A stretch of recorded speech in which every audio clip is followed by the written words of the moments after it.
Good morning to all of you.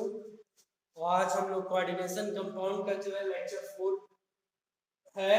इसमें हम लोग कल स्टडी किए हुए थे कि किस तरह से लिगेंड्स क्या नेमिंग यूज होता है। डिफरेंट डिफरेंट लिगेंड है तो उनका क्या क्या नेम होगा। अभी रूल मैं लिखवा रहा था, मैंने बोला था कि आज रूल लिख लेंगे पूरा, उसके बाद कल डिफरेंट नेमिंग की प्रैक्टिस करेंगे। तो कुछ रूल रह गया था जो मैं अभी आप लोगों को सब लिखवा करके उसके बाद नोमेनक्लेचर की प्रैक्टिस कराऊंगा जो कोऑर्डिनेशन कंपाउंड है उसका। पहला जो फॉर्म है, नेक्स्ट जो है, फॉर टू और more legends the following prefix are used. अगर लिगेंड्स जो है दो या दो से ज्यादा है तो क्या प्रीफिक्स यूज होगा। नंबर ऑफ लिगेंड्स प्रीफिक्स, अगर दो लिगेंड्स है तो उनके लिए हम प्रीफिक्स यूज करेंगे डाई। कितना? दो लिगेंड के लिए डाई। तीन लिगेंड है तो क्या यूज करेंगे? ट्राई। तीन लिगेंड के लिए ट्राई। अगर फोर लिगेंड है तो टेट्रा। फोर लिगेंड है तो टेट्रा। अब हम लोग आते हैं नेक्स्ट पॉइंट पे। अब हम लोग आते हैं नेक्स्ट पॉइंट पे कि if the number of ligands bear number, जैसे डाइअमीन है तो डाइअमीन ट्वाइस डाइअमीन के दो मॉलिक्यूल है तो उनके लिए क्या लगेगा। अब इन सब पे हम लोग बात करते हैं, ठीक।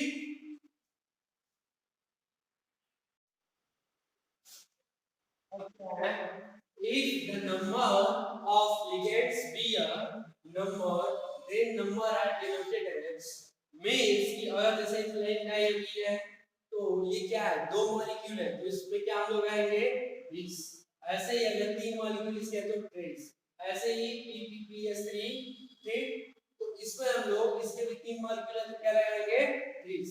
अब जो फिफ्थ पॉइंट है, फिफ्थ पॉइंट क्या है हमारा, for more than one ligand alphabetically order is used।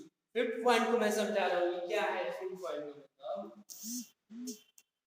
हमारे पास अगर कोऑर्डिनेशन स्पेयर में दो कोऑर्डिनेशन स्पेयर में लिगेंड एक से ज्यादा है तो किस लिगेंड का नाम पहले आएगा तो किसके बेसिस पे डिसाइड होगा, अल्फाबेटिकली नेमिंग के बेसिस पे। यही है फिफ्थ पॉइंट। जैसे CONH3 का 4Cl2 ये कोऑर्डिनेशन स्पेयर के अंदर है तो इसमें इसका नाम किस लिगेंड का नाम पहले आएगा तो हम लोग अल्फाबेटिकली देखेंगे। NH3 क्या है हमारा, अमीन। NH3 को क्या बोल रहे हैं हम लोग, अमीन। और Cl2 को क्लोरो, क्लोरीन को क्या बोल रहे हैं, क्लोरो। तो अल्फाबेटिकली ये पहले आता है फिर C आता है। तो जो है NH3 जो लिगेंड्स है इसका नाम पहले आएगा फिर क्लोरीन का नाम आएगा क्लोरो, ठीक। अब हम लोग आते हैं फिर नेक्स्ट पॉइंट पे, एम्बिडेंट लिगेंड। एम्बिडेंट लिगेंड क्या होते हैं, वो लिगेंड जिसमें एक से अधिक एटम सेंट्रल एटम से जुड़ सकते हैं। फिर से, एविडेंट लिगेंड क्या होते हैं, वो लिगेंड जिसमें एक से अधिक एटम सेंट्रल मेटल से जुड़ सकते हैं। फॉर एग्जांपल हमने लिया हुआ है NO2। तो NO2 में अगर ऑक्सीजन जो है सेंट्रल मेटल के साथ जुड़ रहा है तो उस टाइम में लिखा रहेगा किस तरह, ONO। और उसका जो ऐसे में होगा क्या होगा, O92। और अगर नाइट्रोजन जो है सेंट्रल मेटल से बॉन्ड बना रहा है तो इसका नाम क्या हो जाएगा, N92। और लिखा क्या रहेगा, लिगेंड है NO2। अब हम लोग आते हैं सेवेंथ पॉइंट पे, naming of neutral complex and cationic है नो स्पेशल नेमिंग। मींस कि अगर कोई कॉम्प्लेक्स है, जैसे यहां कॉम्प्लेक्स में लिया है CONH3 पे 4Cl2, ठीक। कोऑर्डिनेशन स्पेयर पे क्या है, प्लस चार्ज, प्लस चार्ज है यानी ये क्या है, कैटायनिक कॉम्प्लेक्स है। अगर क्या हो कि इसमें प्लस चार्ज है, सपोज करके प्लस चार्ज क्या हो करके नेगेटिव चार्ज होता है तो ये कहलाता है एनायनिक कॉम्प्लेक्स। और अगर इस पे कोई भी नहीं चार्ज है तो ये कहलाता न्यूट्रल कॉम्प्लेक्स। क्लियर हो, आई होप आपको समझ में आ गया होगा। तो यहाँ पे जिसमें क्या था प्लस चार्ज, तो प्लस चार्ज यानी कौन सा कॉम्प्लेक्स है? केटायनिक कॉम्प्लेक्स। और केटायनिक कॉम्प्लेक्स या न्यूट्रल कॉम्प्लेक्स के एंड में कोई भी स्पेशल नेम नहीं जुड़ता है। यही है 7th पॉइंट। अब हम लोग आते हैं लास्ट पॉइंट जो है 8 पॉइंट पे। हाँ, तो हम लोग बात करते हैं लास्ट रूल की जो नोमेनक्लेचर में है on the basis of class 12 chemistry. Naming of the anionic complex end with a means कि anionic complex के end में हम लोग मेटल के नेम के साथ 8 वर्ड जोड़ देंगे, 8 वर्ड ऐड कर देंगे। ठीक, सिर्फ एक इसमें एनायनिक में, केटायनिक और न्यूट्रल कॉम्प्लेक्स में ये नहीं ऐड होगा। अब हम लोग एग्जांपल लेते हैं। अगर जो हमारा जो है मेटल है, आयरन है, तो उसके एंड में क्या होगा? हम लोग एंड में मेटल के नेम लिखेंगे फेरेट, कॉपर है तो क्यूप्रेट एक्सेट्रा। अब हम लोग एक प्रैक्टिस करेंगे जिससे आप लोग को रूल का भी समराइज होगा और नोमेनक्लेचर की प्रैक्टिस भी होगा। क्लियर है?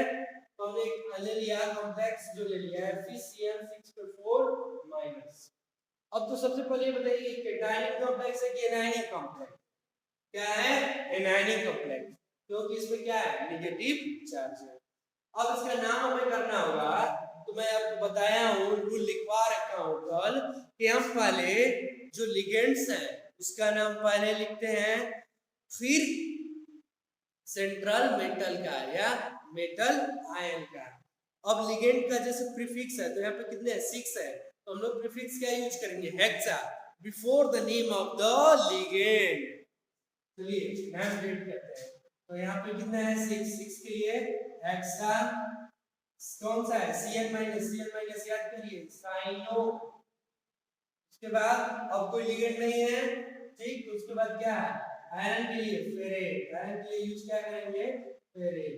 एक और बात जो कि आप भूल गए वो है कि हमें केटायनिक और एनायनिक कॉम्प्लेक्स का ऑक्सीडेशन नंबर भी एक ब्रैकेट में लिखना होता है। तो यहाँ पे इसका हम लोग आयरन का ऑक्सीडेशन नंबर निकाल लेते हैं।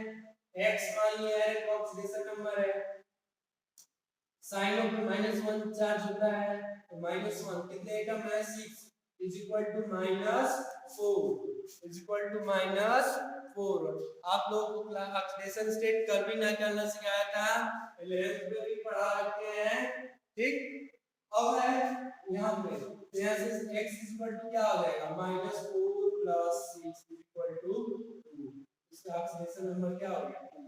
तो इस तरह से हम नोमेनक्लेचर करेंगे। क्या नाम होगा? Hexacyano ferrate 2।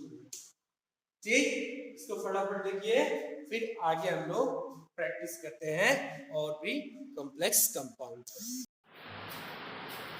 चलिए कुछ नेमिंग मैं दे रखा हूँ, इसको आप लोगों को प्रैक्टिस करने के लिए फर्स्ट ऑफ ऑल आप इसे लिखिए, एक बार प्रैक्टिस कीजिए, फिर मैं आपको बताता हूँ। ठीक, लिख लिए? चलिए अब बताते हैं। पहला जो है हमारा FeC2O4 होल थ्राइस पे 3- है। तो ये बताइए कि ये कौन सा मोनोडेंटेट है कि बाइडेंटेट लिगेंड है? ठीक, ये क्या सा लिगेंड है? Bidentate ligand. ठीक, तो अब क्या है इसमें? 3 मॉलिक्यूल है इसमें, तो क्या यूज करेंगे इसके लिए? ट्राई, क्या यूज करेंगे? ट्राई। इसका नाम क्या है? ऑक्जिलेटो, ऑक्जिलेटो, ट्राई ऑक्जिलेटो। और उसके बाद आयरन है, कोई और तो लिगेंड है नहीं, तो आयरन भी मैं बता ही रखा हूँ, फेरेट यूज कर दीजिए। इसका ऑक्सीडेशन नंबर निकालना है, तो ऑक्सीडेशन नंबर निकालने के लिए क्या मान लीजिए?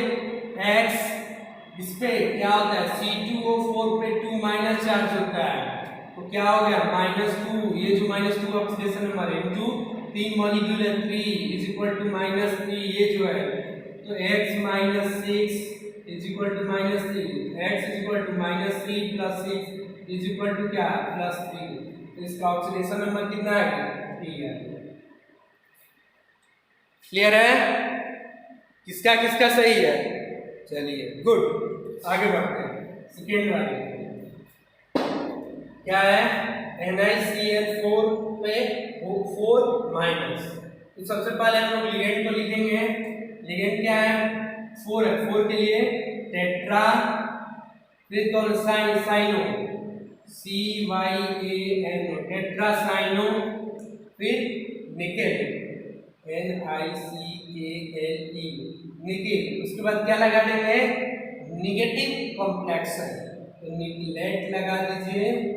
उसके बाद ऑक्सीडेशन नंबर चेक करते हैं, तो HCl में -1 into 4, -1 into 4 is equal to -4, तो x -4 -4, x is equal to -4 plus 4 is equal to 0। इसका ऑक्सीडेशन नंबर क्या हो गया? 0। सही है? कितने लोगों का सही है? कितने लोगों का सही है? अरे वाह, गुड। चलिए, तो अब जो है कल थोड़ा सा इससे ऊपर का लेवल रहेगा, कल इससे थोड़ा सा ऊपर का लेवल रहेगा, फिर उसके बाद और लेवल थोड़ा सा ऊपर ले जाएंगे, ताकि कहीं से भी नोमेनक्लेचर है बोर्ड में तो आप लोग कर दोगे। क्लियर है? थैंक्स। चलिए बाय।